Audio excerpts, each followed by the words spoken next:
Hello students, welcome to my channel. तो जैसा कि आपको पता ही है कि मैंने शुरू करवाया था, बायोकेमिस्ट्री का कोर्स शुरू करवाया था, बट क्या कहते काफ़ी टाइम से मैंने क्लासेस नहीं ली हैं। तो मैं सोच रहा हूँ जो शुरू करवाया तो उसको ख़त्म भी करवाना ज़रूरी है, तो इसलिए अब दोबारा से मैंने क्लासेस अब रेगुलर रहेंगी, तो इसलिए अब दोबारा से क्लासेस लेनी शुरू कर दी हैं। अब मैं लूँगा दोबारा से क्लासेस। तो अभी स्टार्ट करते हैं न्यूक्लिक एसिड से। तो चलिए, लेट्स गेट स्टार्टेड। तो न्यूक्लिक एसिड्स, तो इससे पहले हमने क्या कहते हैं बहुत कुछ पढ़ा था। हाँ, बहुत टाइम हो गया, पर एक बार देख लेते हैं। तो देखिए, रामाचंद्रन प्लॉट और उससे पहले ही बहुत सारा कुछ पढ़ा था। आज हमने क्या कहते हैं पूरा अमाइनो एसिड से रिलेटेड अमाइनो एसिड्स की प्रॉपर्टीज़ और बहुत कुछ पढ़ा था। आज हम स्टार्ट करेंगे न्यूक्लिक एसिड्स से। तो आप चलिए, आप जुड़े रहिए मेरे साथ। अब मैं रेगुलर क्या कहते हैं क्लासेस लूँगा, ठीक है? ऐसा डिले नहीं होगा मेरे एंड से। तो चलिए शुरू करते हैं। न्यूक्लिक एसिड्स में अगर हम बात करें न्यूक्लिक एसिड्स की, तो वो क्या कहते हैं, किससे बनते हैं? क्यों, क्या क्या होता है उसमें डीएनए हो सकता है, आरएनए हो सकता है ना? ये तो हमें पता ही है, पहले से हमें पता है ये बात का। तो देखिए, ऐसे ये होते हैं। देखिए, ऐसे फॉस्फोडाइस्टर बॉन्ड इसमें बीच में होते हैं, अमाइनो एसिड्स के बीच में। डी फॉर्म, एल फॉर्म, दो प्रकार की फॉर्म्स होती है। पेंटोज शुगर होती है, पेंटोज शुगर। जैसा लीनियर इसका स्ट्रक्चर है, लीनियर स्ट्रक्चर जो है, अगर उसका ऐसा सर्कुलर सर्कुलर नहीं, मतलब साइक्लिक स्ट्रक्चर हो जाएगा, तो वो क्या बन जाएगा, एक प्रकार का पेंटोज शुगर बन जाएगा। फिर पेंटोज शुगर में और चीज़ें जब ऐड होंगी, है ना, तो उस हिसाब से वो जो पेंटोज शुगर, जो राइबोज शुगर होती है, उसमें फिर और चीज़ें जब ऐड होती हैं, तो फिर वो क्या बनता है, आरएनए बनता है या डीएनए बनता है। ऐसे से डिफरेंट डिफरेंट चीज़ें बनती हैं और उसमें डिफरेंस होता है। आरएनए में और डीएनए में भी डिफरेंस होता है। किस प्रकार का? ओएच ग्रुप का डिफरेंस होता है यहाँ पर। आरएनए में ओएच होता है और इसमें नहीं होता, डीएनए में नहीं होता ओएच। देखिए, यहाँ पर नहीं है, एच ही है यहाँ पर। तो एच यहाँ पे रिमूव्ड है, डीएनए में एच रिमूव्ड है। तो अपर फॉर्म ओएच अगर ऊपर को है, ऊपर ऊपर को है। अब आरएनए में भी दो प्रकार के आरएनए हैं, एक बीटा फॉर्म वाला आरएनए, एक अल्फा फॉर्म वाला आरएनए। अगर ओएच जो है, ओएच ग्रुप जो है वो ऊपर की तरफ को है,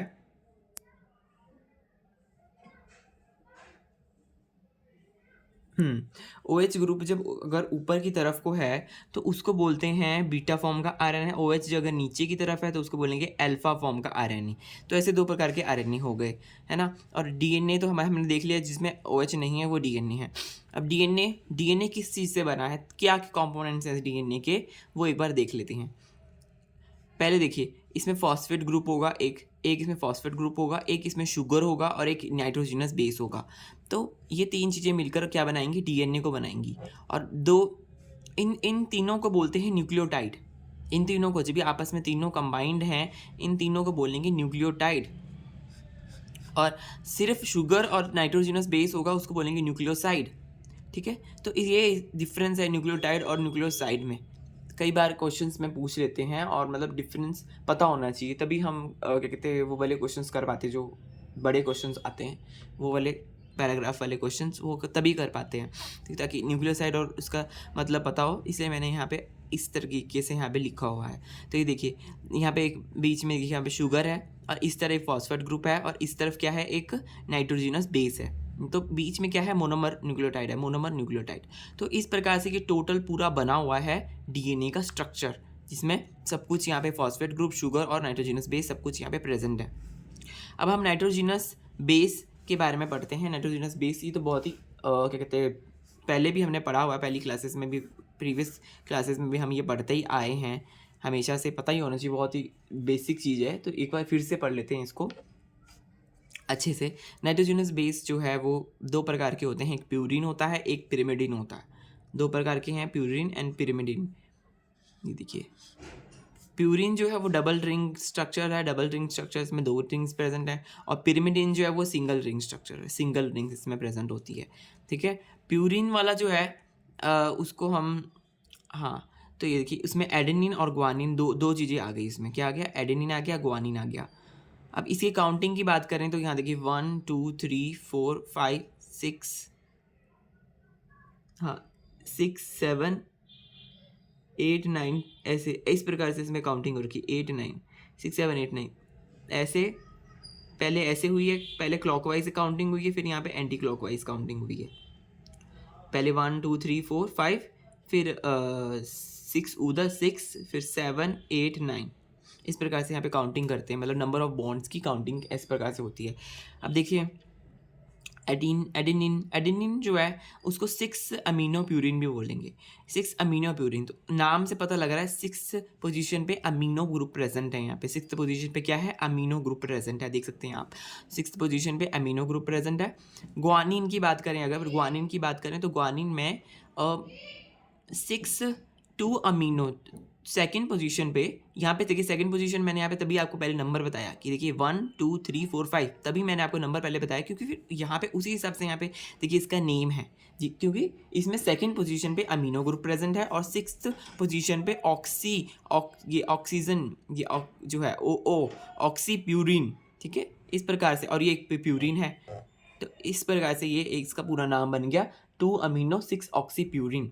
2 पे अमीनो ग्रुप है और 6 पे ऑक्सी है, और ये एक प्रकार का क्या बन गया, एक 2 अमीनो 6 ऑक्सी प्यूरिन बन गया, एक पूरा स्ट्रक्चर बन गया प्यूरिन का, डबल मेम्ब्रेन रिंग का एक स्ट्रक्चर बन गया, इसको बोलेंगे ग्वानिन। तो इस प्रकार से अगर हम इसके ये वाले नेम्स देखते हैं तो हमें बहुत ही क्लैरिटी हो जाती है जो ये अमीनो वाले ग्रुप है कि किस पोजीशन पे है, और 6th पोजीशन पे ऑक्सीजन वाला ग्रुप है, तो पूरी क्लैरिटी से हम समझ सकते हैं। तो एडेनिन और ग्वानिन हो गया। और ग्वानिन, अब हम पढ़ते हैं साइटोसिन और थायमिडिन और यूरेसिल, ये इन चीज़ों के बारे में पढ़ते हैं। और यूरेसिल यहाँ पे इसे लिखा हुआ है कि आरएनए में प्रेजेंट होता है। आरएनए में यही डिफरेंस है क्योंकि उसमें यूरेसिल प्रेजेंट होता है, इसलिए वहाँ पे थोड़ा अलग स्ट्रक्चर देखने को मिलता है। अगर हम साइटोसिन की बात करें तो साइटोसिन में देखिए 1 2 3 4 5 6 इस प्रकार से यहाँ पे प्रेजेंट है। तो इसमें 2 ऑक्सी, सेकंड पोजीशन पे ऑक्सीजन है, 2 ऑक्सी है, 4 अमीनो, 4th पोजीशन पे अमीनो ग्रुप है, और एक पिरामिडिन का ये स्ट्रक्चर है, पूरा पिरामिडिन का ये एक स्ट्रक्चर है। थायमिडिन की बात करें 1 2 3 4 5 6, थायमिडिन को अगर हम इसको देखेंगे, इसमें क्या नेम है इसका जो कॉमन, हाँ ये वाला जो इसका नेम है, केमिकल वाला नेम है इसका जो 2,4 डाईऑक्सी, इसमें 2 ऑक्सीजन प्रेजेंट है। ये देखिए 2 और 4th पोजीशन पे, सेकंड और 4th पोजीशन पे 2 ऑक्सीजन प्रेजेंट है, तो इसको बोलेंगे 2,4 deoxy. 2,4 deoxy 5 methyl, 5th position पे क्या है, मिथाइल ग्रुप प्रेजेंट है 5th पोजीशन पे, and it's pyrimidine, yes pyrimidine, तो 2,4 डाईऑक्सी 5 मिथाइल पिरामिडिन, इसमें एक ही रिंग प्रेजेंट है, देखिए, है ना। और अगर हम बात करें यूरेसिल की, यूरेसिल में मिथाइल ग्रुप प्रेजेंट नहीं होता, बस क्या होता है 2 ऑक्सीजन ग्रुप प्रेजेंट होते हैं, और यहाँ पर बाकी सब कुछ सेम है, देखिए बाकी सब कुछ सेम है ना। देखिए इसमें सिर्फ एक मिथाइल है, तो यूरेसिल में मिथाइल नहीं है, तो ये क्या है 2,4 डाईऑक्सी पिरामिडिन, 2,4 डाईऑक्सी पिरामिडिन। तो ये थे सारे हमारे नाइट्रोजिनस बेसिस जो क्या कहते हैं मैंने आपको बढ़ा दिए कि किस प्रकार से इसका पूरा क्लासिफिकेशन है, फिर इससे उसके बेसिस पर, रिंग के बेसिस पर कि ये डबल रिंग है और ये सिंगल रिंग है, उस हिसाब से क्लासीफाई किया हुआ है। और ये डबल रिंग देखिए 2 रिंग्स प्रेजेंट है इसलिए, और ये एक सिंगल रिंग वाला है इसलिए। तो पूरे इसमें डिटेल में मैंने आपको समझा दिया कि कैसे इसका स्ट्रक्चर है। ये दोनों देखो कितने सिमिलर है, बस इसमें क्या कहते हैं मिथाइल ग्रुप एक्स्ट्रा है, यहाँ पे मिथाइल ग्रुप नहीं है, और बाकी इधर भी ये भी बहुत इजी है, बस यहाँ पे ऑक्सीजन और अमीनो ग्रुप है 2 ऑक्सी 4 अमीनो, और ये तो देखिए सिंपल 6 अमीनो एंड यहाँ पे 2 अमीनो 6 ऑक्सी प्यूरिन। तो इस हिसाब से इसका पूरा स्ट्रक्चर है। अब हम आगे बढ़ते हैं और आगे देखते हैं कि आगे कैसे हमारे बॉन्ड्स किस हिसाब से हमारे इसमें है, और बॉन्ड्स कैसे हम पता लगाते हैं, और बेसिकली बॉन्ड्स को हमारे बॉन्ड्स का जो नेम है वो क्यों है, कैसे है, बॉन्ड्स के बारे में देखते हैं कि क्या क्या बॉन्ड्स में प्रेजेंट है। पूरे जो हमारा डीएनए का स्ट्रक्चर है उसमें जो बॉन्ड्स हैं वो किस प्रकार से अरेंज है बॉन्ड्स, और कौन कौन से बॉन्ड्स इसमें प्रेजेंट है। ऑब्वियसली बहुत सारे बॉन्ड्स जैसे anhydride bond, phosphodiester bond, glycosidic bond, hydrogen bond, है ना, ये सारे बॉन्ड्स हैं। तो अब ये कैसे हैं, किस हिसाब से हैं, किस में ये लिंकेज है, तो अब वो देखते हैं। तो देखिए अभी यहाँ पे हमने देखा था पहले ये वाला जो छोटा सा डायग्राम था, ये देखिए वही वहाँ पे बड़ा होकर के बनाया हुआ है मैंने। ये देखिए बीच में देखिए शुगर ग्रुप है, और शुगर के इस तरफ है नाइट्रोजनस बेस, और इस तरफ है फॉस्फोडाइस्टर फॉस्फेट ग्रुप। तो अब यहाँ पर देखिए, अब बड़ा हो गया वो डायग्राम, थोड़ा डिटेल्ड वर्जन है इसका डायग्राम का। तो देखिए बीच में है शुगर ग्रुप, ये शुगर ग्रुप है, और इस तरफ है नाइट्रोजनस बेस, नाइट्रोजनस बेस, ये सारा नाइट्रोजनस बेस है।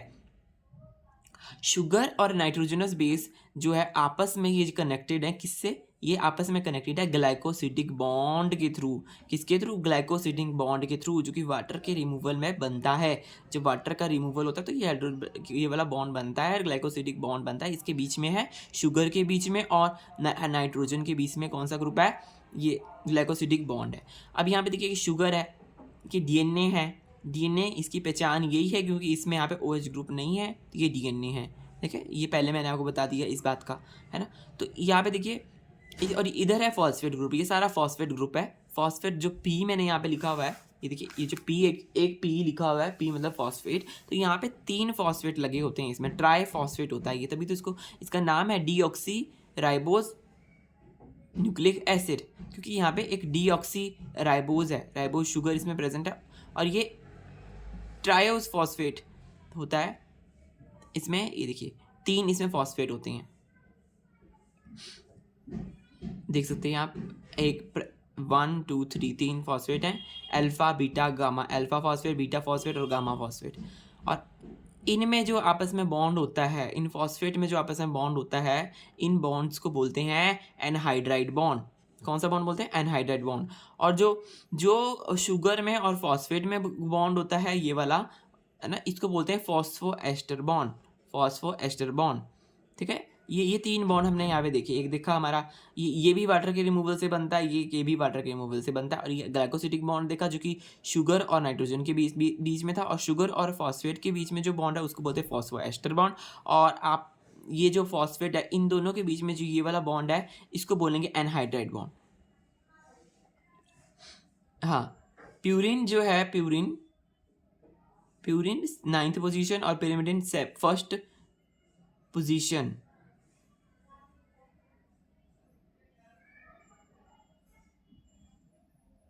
ये भी आई थिंक फॉस्फेट ग्रुप से रिलेटेड है। तो चलिए आगे बढ़ते हैं पहले, फिर बाद में हम देखेंगे इसको। देखिए यहाँ पे पहले बॉन्ड्स के बारे में फिर से एक बार देख लेते हैं। यहाँ पे मैंने पूरा समरी करके लिखा हुआ है। ग्लाइकोसिडिक बॉन्ड शुगर और नाइट्रोजन बेस के बीच में बनता है, और फॉस्फोडाइस्टर बॉन्ड जो है वो फॉस्फेट ग्रुप और शुगर के बीच में बनता है। एनहाइड्राइड बॉन्ड जो है वो फॉस्फेट और फॉस्फेट के बीच में बनता है। फॉस्फोडाइस्टर बॉन्ड न्यूक्लियोटाइड और न्यूक्लियोटाइड के बीच में बनता है। फॉस्फोडाइएस्टर बॉन्ड दो न्यूक्लियोटाइड जब आपस में, यहाँ पे जो था वो फॉस्फोएस्टर बॉन्ड था, जो शुगर और फॉस्फेट के बीच में था, वो फॉस्फोएस्टर बॉन्ड था। डाइएस्टर तब बनेगा जब ये पूरा न्यूक्लियोटाइड किसी दूसरे न्यूक्लियोटाइड से जुड़ेगा, तो उसको वो किससे जुड़ेगा, किसके थ्रू जुड़ेगा? वो फॉस्फोडाइएस्टर बॉन्ड के थ्रू जुड़ेगा। डाइएस्टर, एस्टर और डाइएस्टर में फ़र्क है, यही बहुत ही कंफ्यूजिंग हो जाता है, बट ये आपको पता होना चाहिए कि इसमें क्या फ़र्क है। हाइड्रोजन बॉन्ड जो है वो 2 चेन्स के बीच में, जो हाइड्रोजन बॉन्ड्स है, हाइड्रोजन के बीच में 2 चेन्स होते हैं, उनके बीच में बनता है। एक बार देख लेते हैं ये सारा बॉन्ड जो है किस हिसाब से बने हुए हैं। और देखिए यहाँ पे देखिए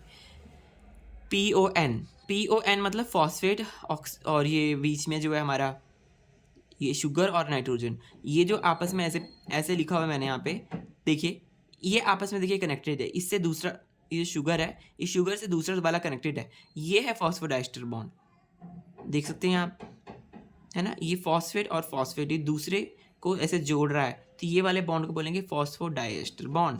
यहाँ पे कई सारे न्यूक्लियोटाइड, ये एक न्यूक्लियोटाइड है, ये एक न्यूक्लियोटाइड है, ये एक न्यूक्लियोटाइड है, ये सारे न्यूक्लियोटाइड आपस में कनेक्टेड है।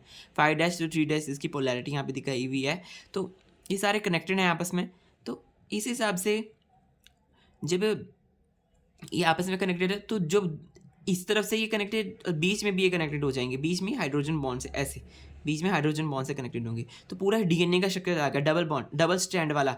ये सिंगल स्ट्रैंड हो गया, एक प्रकार का सिंगल स्ट्रैंड हो गया 5' to 3', जो हम सिंपल पढ़ते हैं ना, जो हम सिंपल पढ़ते हैं कि 5' to 3 का एक स्ट्रैंड है। ये एक स्ट्रैंड, इसकी देखिए कितनी कॉम्प्लिकेशन है, इतना सारा कुछ स्ट्रक्चर इसमें ये है। PON जो मैंने यहाँ पे लिखा हुआ है, उसके पीछे इतना पूरा स्ट्रक्चर है, और ये आपस में कनेक्टेड है फिर इस प्रकार से फॉस्फोडाइस्टर बॉन्ड में।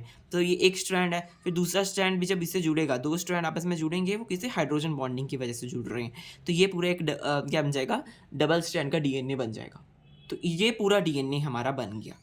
इसकी हमने सब यूनिट्स पढ़ी ना, इसकी पहले सब यूनिट्स पढ़ी, न्यूक्लियोटाइड, ये सारे न्यूक्लियोटाइड्स मिलकर क्या बनाते हैं, क्या बनाते हैं, डीएनए बनाते हैं। तो ये पूरा जो हम, अब आपको ये समझ में आ गया होगा जो टेबल बना हुआ है पूरा, जो शुगर न्यूक्लियोटाइड और ये सारा हमारा है, ये सारा न्यूक्लियोटाइड बना रहा है। और न्यूक्लियोटाइड जो है आपस में जब कनेक्टेड होंगे, जैसे यहाँ पे न्यूक्लियोटाइड आपस में कनेक्टेड हैं, तो फॉस्फोडाइस्टर बॉन्ड के थ्रू वो कनेक्टेड है सारे न्यूक्लियोटाइड्स, और वो बीच में फिर दो न्यूक्लियोटाइड्स पूरा स्ट्रैंड बना रहे हैं, वो दो स्ट्रैंड आपस में जुड़ रहे हैं हाइड्रोजन बॉन्ड्स की वजह से, दो चेन बन रही है पूरी, है ना, चेन बन रही है। तभी मैंने यहाँ लिखा हुआ है हाइड्रोजन बॉन्ड किस किस के बीच में है, चेन के बीच में है, और फॉस्फोडाइस्टर न्यूक्लियोटाइड के बीच में है।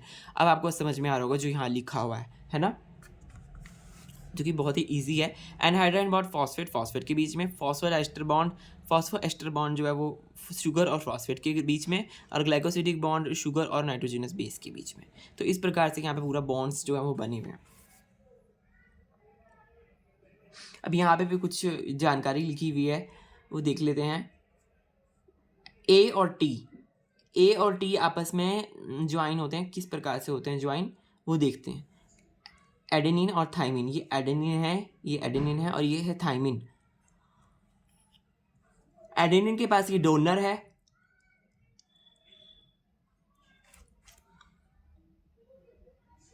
ये डोनर है, देखिए डोनर, ये डोनेट करता है बॉन्ड, ये डोनर डोनेट कर रहा है, ये एक्सेप्टर, ओ क्या है, एक्सेप्टर। तो डोनर जो है वो डोनेट कर रहा है, तो ये एक बॉन्ड बन रहा है, इसके बीच में डबल बॉन्ड बनता है, डबल बॉन्ड। तो डबल बॉन्ड यहाँ दिखाया हुआ है किस प्रकार से डबल बॉन्ड बनता है, और यहाँ पर एक बॉन्ड इसके नाइट्रोजन के बीच में बनता है। इसके पास यहाँ पे हाइड्रोजन, ये एक्सेप्टर है, इसके पास बहुत सारे एक्सेप्टर भी हैं इसके पास। तो ADA भी बोल सकते हैं इसको, ADA ऐसे बोल सकते हैं, नहीं ADAM। यहाँ देखिए, अगर हम इसको अगर एक डिफाइन करें इसकी माई मेजर ग्रुप की केमिकल इन्फॉर्मेशन, ऐसे क्वेश्चन भी आते हैं जो कि केमिकल इन्फॉर्मेशन बताओ। तो उस हिसाब से मैंने यहाँ पे तभी नोट करी हुई ये बात कि केमिकल इन्फॉर्मेशन बताओ कि इसकी ए और टी की क्या क्या केमिकल इन्फॉर्मेशन है। तो टी एडिनिन और थाइमिन के जो आपस में क्या है, डबल बॉन्ड है। और डबल बॉन्ड देखिए इसलिए बन रहा है क्योंकि नाइट्रोजन क्या कहते हैं डोनर है, यहाँ पे एक्सेप्टर है। तो डोनर और जो आपस में डोनर एक्सेप्टर बॉन्ड बनाएंगे तो क्या बनेगा, एक सिंगल बॉन्ड बनेगा। फिर यहाँ पे नाइट्रोजन और नाइट्रोजन के बीच में बन रहा है एक बॉन्ड, तो ये बन रहे हैं डबल बॉन्ड। तो इसमें इसकी केमिकल इन्फॉर्मेशन क्या है, ADAM, एडम इसकी केमिकल इन्फॉर्मेशन है, इसलिए मैंने यहाँ लिखा ADAM. Major group chemical information is ADAM. तो अगर हम इसकी माइनर ग्रुप की केमिकल इन्फॉर्मेशन देखें जो कि है नीचे वाला देखिए, ये एक मेजर ग्रुप है, ऊपर की जो ग्रुप होती है मेजर ग्रुप होती है, नीचे वाली जो ग्रुप होती है उसकी क्या होती है, माइनर ग्रुप होती है। तो यहाँ पर एक देखिए, एक यहाँ पर एक्सेप्टर प्रेजेंट है हाइड्रोजन, और इधर यहाँ पे नाइट्रोजन और हाइड्रोजन के साथ अमीनो ग्रुप है। अमीनो ग्रुप क्या है, अमीनो ग्रुप एक्सेप्टर लिखा है क्योंकि यहाँ पे हाइड्रोजन, यहाँ अमीनो के साथ यहाँ पे हाइड्रोजन है तो एक्सेप्टर लिखा है, और कल्ला हाइड्रोजन है उसको H लिखा है, और यहाँ पे एक और एक्सेप्टर है नाइट्रोजन वाला। NH जो है वो एक्सेप्टर है, NH है, यहाँ पे भी NH है। तो ये AHA बन गया, AHA माइनर ग्रुप की केमिकल इन्फॉर्मेशन है AHA। माइनर ग्रुप की केमिकल इन्फॉर्मेशन AHA है, और मेजर ग्रुप की केमिकल इन्फॉर्मेशन है एडम। अगर हम GC की बात करें, G और C, ग्वानिन और साइटोसिन की बात करें, तो उसमें कैसा यहाँ पर देखने को मिलता है वो देख लेते हैं। ग्वानिन का स्ट्रक्चर कुछ इस प्रकार के डबल मेम्ब्रेन रिंग है। ऑब्वियसली ये क्या है, एक प्रकार का प्यूरिन है, तो डबल मेम्ब्रेन रिंग होगी इसमें प्रेजेंट। और दूसरा है हमारा साइटोसिन जो कि हमारा सिंगल रिंग वाला है। तो देखिए अब इसके ऊपर यहाँ पर प्रेजेंट है एक ऑक्सीजन जो कि एक एक्सेप्टर है, और यहाँ पे NH2 प्रेजेंट है जो कि डोनर है, और यहाँ पे एक एक्सेप्टर और है, ये हाइड्रोजन, और NH वाला एक्सेप्टर होता है। ये एक्सेप्टर है, यहाँ पे एक एक्सेप्टर है, यहाँ पे एक डोनर है, फिर यहाँ पर एक H है, H मतलब हाइड्रोजन। तो इसी के अपर ग्रुप की जो मेजर ग्रुप है उसकी केमिकल इन्फॉर्मेशन क्या होगी, जो मेजर ग्रुप है उसकी केमिकल इन्फॉर्मेशन होगी AADH। और जो माइनर ग्रुप होगी उसकी केमिकल इन्फॉर्मेशन क्या होगी, यहाँ पे NH है और यहाँ पे भी NH है, तो इन दोनों की अब बीच में है एक अमोनिया जो कि डोनर है। तो ADA इसकी केमिकल इन्फॉर्मेशन होगी। तो ये आपस में ऐसे कनेक्टेड होते हैं, मेजर ग्रुप वाला AADH और माइनर ग्रुप वाला ADA। तो इस हिसाब से यहाँ पे एक कनेक्शन इसका है। तो याद कर लेना, ये क्वेश्चंस में पूछ लेते हैं डायरेक्टली। कि इसकी केमिकल इन्फॉर्मेशन, या फिर आपको पूरा फिर स्ट्रक्चर बनाना पड़ेगा। अगर आप याद नहीं करेंगे तो पूरा स्ट्रक्चर बना के देखना पड़ेगा, फिर आपको पता लग जाएगा कि इसमें क्या है। पूरा स्ट्रक्चर तो आपको याद करना ही है बेसिकली। तो क्या फिर आपको यही याद कर लीजिए कि इसकी मेजर ग्रुप क्या है, उसकी माइनर ग्रुप क्या है।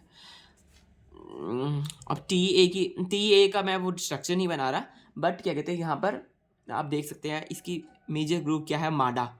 अब उस हिसाब से है ये। अब जब स्ट्रक्चर बनाएंगे ना, उस हिसाब से हमारा फिर बनकर निकल कर आता है कि उसमें क्या है। तो इसको माडा बोलते हैं। और इसकी जो मेजर ग्रुप है सी और जी की, इसको एच डी ए या ए डी एच भी हमने पढ़ा था, A D H D A की बात है। यहाँ पे जी सी, यहाँ पे जी और सी का उल्टा हो गया ना, तो फिर यहाँ पे भी देखिए उल्टा हो गया। यहाँ पे जी सी था तो ए डी एच था। ये भी कन्फ्यूजन हो जाती। फिर ये भी ध्यान से याद रखना है कि सी जी जब होगा, सी जी होगा तो एच डी ए होगा। जब जी सी होगा तो जी पहले है, तो फिर उस हिसाब से होगा ए डी एच होगा, ए डी एच। ऐसे आपको याद रखना है। नेट चार्ज ऑफ मोनोफॉस्फेट, तो नेट चार्ज इसका आप याद कर लीजिए, इसका नेट चार्ज होता है -2।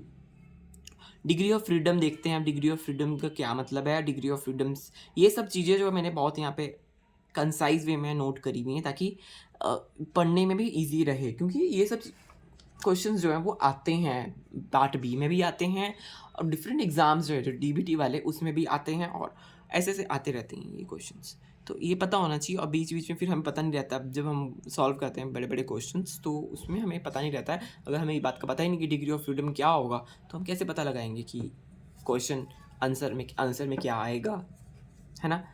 तो देखिए degree of freedom in sugar में, हाँ, इसमें डिग्री ऑफ फ्रीडम इसके पास ये है, मतलब ये टूट सकता है, मतलब हाँ, यहाँ से टूट सकता है, यहाँ से टूट सकता है, यहाँ से टूट सकता है, इसके पास डिग्री ऑफ फ्रीडम है। एक यहाँ पर है डिग्री ऑफ फ्रीडम 6 हो गया, ये 7th यहाँ पर। तो ये बॉन्ड जो है वो टूट सकते हैं, ये निकल सकते हैं जब चाहे। तो रोटेशनल बॉन्ड है, जो ये क्या है, रोटेशनल बॉन्ड है। इसका 7 है डिग्री ऑफ फ्रीडम शुगर का। PO4 बैकबोन ऑफ DNA, ये PO4, ठीक है। ये इस हिसाब से इसका रोटेशनल बॉन्ड हो गया। Bond angle of glycosidic bond 135 काई की वैल्यू क्या है, 135 है। काई की वैल्यू क्या है, 135 डिग्री है। इतनी बहुत ज़्यादा है, तो 135 डिग्री काई की value. Core helix stack together, उसको पाई इंट्रैक्शन बोलते हैं। जब कोर हेलिक्स इकट्ठे स्टैक कर देंगे तो उसको पाई इंट्रैक्शन बोलेंगे। और इलेक्ट्रॉनिक इंट्रैक्शन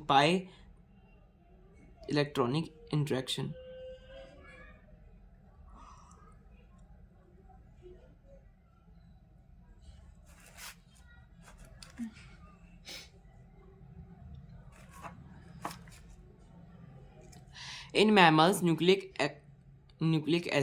एक्टिवेट, क्या लिखा हुआ है, local hormones act as a local hormone neurotransmodulator. अच्छा, मैमल्स में जो कहते हैं, ये कुछ कन्फ्यूजन होगी, मैंने क्या न्यूज़ लिख दिया यहाँ पे। Nucleus act as a, mammals का जो न्यूक्लियस है act as a local hormone as a neuro disruptor. ऐसा क्यों होता है कि वो एक न्यूरो मॉड्यूलेटर की तरह काम करता है न्यूक्लियस जो होता है लोकल हार्मोन। तो ऐसा इसलिए क्योंकि उसमें एडेनिन होता है, एडेनिन में एडेनिन जो है कैफीन में एडेनिन होता है।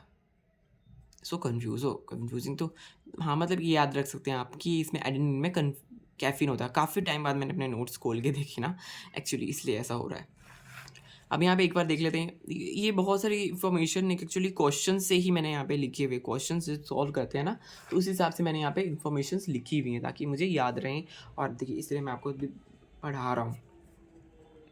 क्लासिक एक्सपेरिमेंट इन 1970 में क्लासिक एक्सपेरिमेंट हुआ डीएनए एब्जॉर्प्शन का ऑन मिका की सरफेस में हुआ। तो शो उसने क्या शो करा, मिका की सरफेस में क्लासिक एक्सपेरिमेंट हुआ 1970 में। उसने क्या शो किया कि जो हमारा बॉन्ड उसमें होता है वो 10 बेस पेयर पर टर्न, उसमें कितने बेस पेयर होते हैं, 10 बेस पेयर पर टर्न होते हैं, ठीक है। ये ठीक है, एक अच्छी इंफॉर्मेशन है। Position of purine ring in DNA have potential to form hydrogen bond but not involve in Watson Crick pairing. कौन कौन से वाटसन क्रिक पेयरिंग में इन्वॉल्व नहीं है, पर उनके पास हाइड्रोजन बॉन्ड बनाने का पोटेंशियल तो है उनके पास, बट इन्वॉल्व नहीं है वाटसन क्रिक के उसमें। वो है N3, N7, N9, ये तीन है, N3, N7, N9। ठीक है, यहाँ पे देखिए इसका स्ट्रक्चर में बना रखा है 3, 7 और 9। 3 वाला इधर है, ये 7 है, ये इन्वॉल्व नहीं होते वाटसन क्रिक की पेयरिंग में। कौन कौन से होते हैं वो यहाँ पे लिखा हुआ है, 6, 1 और 2 होते हैं, बहुत ही छोटा छोटा लिखा है मैंने। हाँ, ये सारे होते हैं। ऑर्डर ऑफ स्टेबिलिटी देख लेते हैं। Order of stability order of solubility more carbon, जिसमें ज़्यादा कार्बन होगा वो ज़्यादा उसकी सॉल्युबिलिटी कम होगी। तो ग्वानिन का तो उसमें ज़्यादा है, ग्वानिन में ज़्यादा कार्बन है, डबल मेम्ब्रेन रिंग है, तो डीऑक्सीराइबोज उसमें थोड़ा कम। सबसे ज़्यादा सॉल्युबिलिटी फॉस्फेट की है, क्योंकि उसमें कार्बन बहुत कम है। सॉल्युबिलिटी ज़्यादा उसकी होगी जिसमें कार्बन कम होगा। ठीक है, तो फॉस्फेट हो तो कार्बन है ही नहीं, तो उसकी तो फॉस्फेट, तो इसकी सॉल्युबिलिटी ज़्यादा है।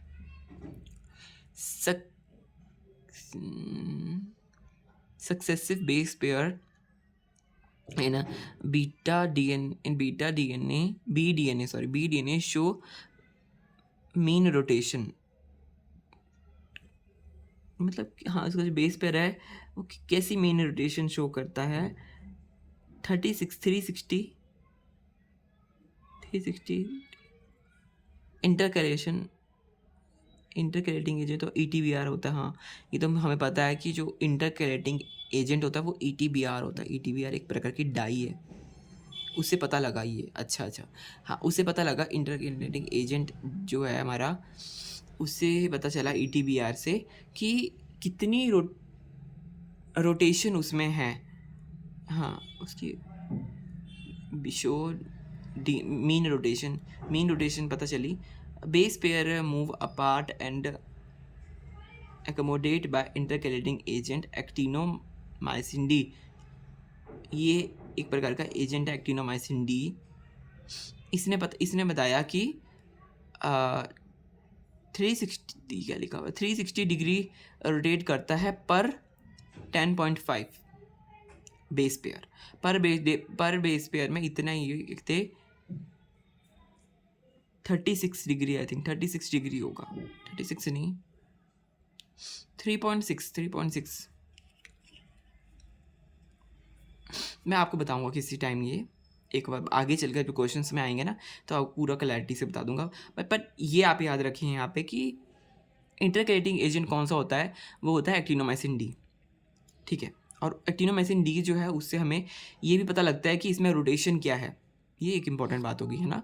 इंटरकैलेटिंग एजेंट जो एक्टिनोमाइसिन डी है उससे हमें मीन रोटेशन के बारे में भी पता लगता है। ग्वानिन की पीके वैल्यू एंड जो है वो N1 में एन जो नाइट्रोजन 1 है, क्योंकि इसमें 2 नाइट्रोजन है ऑब्वियसली। ग्वानिन में जो का फर्स्ट जो वाला जो है नाइट्रोजन उसमें 9.4 है, और जो 3 वाला है, थर्ड वाला नाइट्रोजन है, उसमें देखिए कितनी कम है, लेस देन 5 से भी कम है। आगे देखिए क्या है।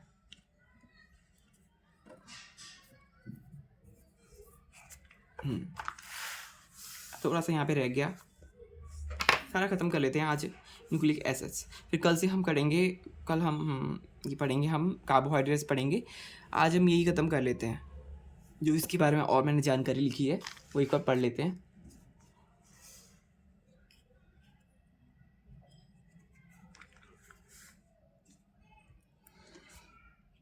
ये देखिए, ये ग्वानिन और ये जो साइटोसिन है ये आपस में ट्रिपल बॉन्ड से कनेक्टेड है, और इसमें इसका pH जो 4.2 है।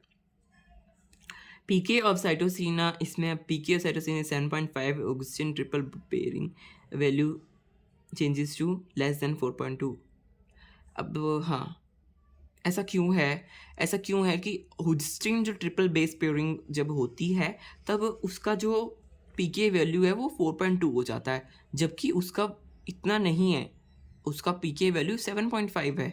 जो साइटोसिन का और साइटोसिन और ग्वानिन जो आपस में जीसी बॉन्ड होता है, उसमें जब साइटोसिन में पीके जो साइटोसिन है उसका देखिए सी टी यहाँ पे तब वो तभी लिखा हुआ है 4.2।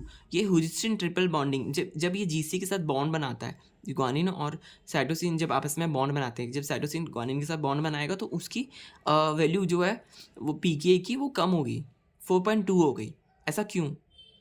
कुछ तो कारण होगा ना, नहीं तो कल्ला जो साइटोसिन है उसकी तो वैल्यू 7.5 है, जबकि आपस में जब ये ट्रिपल बॉन्ड में आते हैं जो हुक्सटिन हुक्सटिन ट्रिपल बेस पेयरिंग करते हैं तो इसकी तो 4.2 रहती है। ऐसा क्यों होता है? क्योंकि इन हुक्सटिन ट्रिपल बॉन्ड की पोजीशन जो है वो इज प्रोटोनेटेड। अच्छा, तो ट्रिपल बॉन्ड की पोजीशन क्या है? प्रोटोनेटेड है। हुक्सटिन में क्या है? इन हुक्सटिन साइटोसिन की जो पोजीशन है वो प्रोटोनेटेड है, विच इज़ लाइक दिस। उसमें यहाँ पर प्रोटोनेट हो जाती है, मतलब उसमें हाइड्रोजन ऐड हो जाते हैं। हाइड्रोजन क्या क्या करते हैं, फिर वो कम एसिडिक रह जाता है, कम एसिडिक रह जाता है, इसलिए उसकी पीके वैल्यू थोड़ी लेस हो जाती है।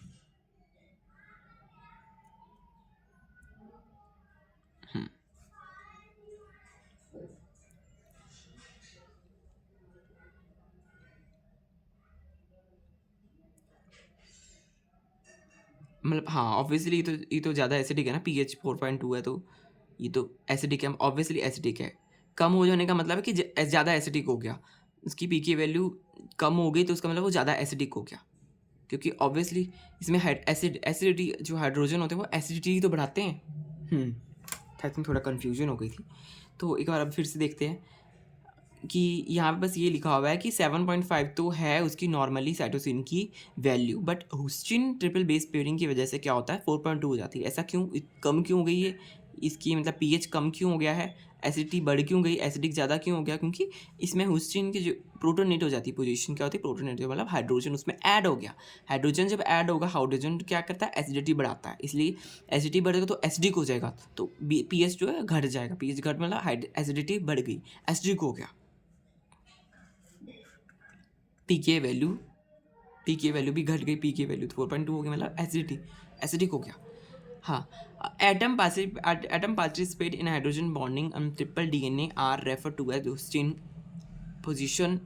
अच्छा, तो जो एटम्स जो ट्रिपल बॉन्ड जब बनते हैं इसमें डीएनए में जो ट्रिपल बॉन्ड बनते हैं उसको हुस्टिन पोजीशन रेफ उसकी करनी हो तो उसमें कौन कौन सी हुस्टिन पोजीशन में ट्रिपल बॉन्ड बनते हैं? एक N7 में बनता है, O6 में बनता है, N6 of purine, which atoms of cytosine एक N3 और C4, N3 और C4 ये वाले एटम्स की बात कर रहे हैं तो एटम्स भी लिख दिए हैं यहाँ पर N3 और C4 पे। और किस किस में बन रहे ट्रिपल बॉन्ड, जीसी की बात हो रही है ना, तो इसमें किस किस में बन रहे हैं ये देखिए, ये बन रहे हैं N7 में, O6 में और N6 में ऑफ प्यूरिन।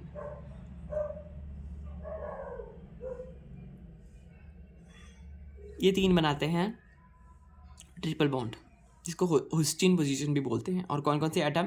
N3 और C4। साइटोसिन के कौन से एटम्स हैं? ये तो ग्वानिन के एटम्स हैं। ग्वानिन, हाँ, प्यूरिन ग्वानिन है।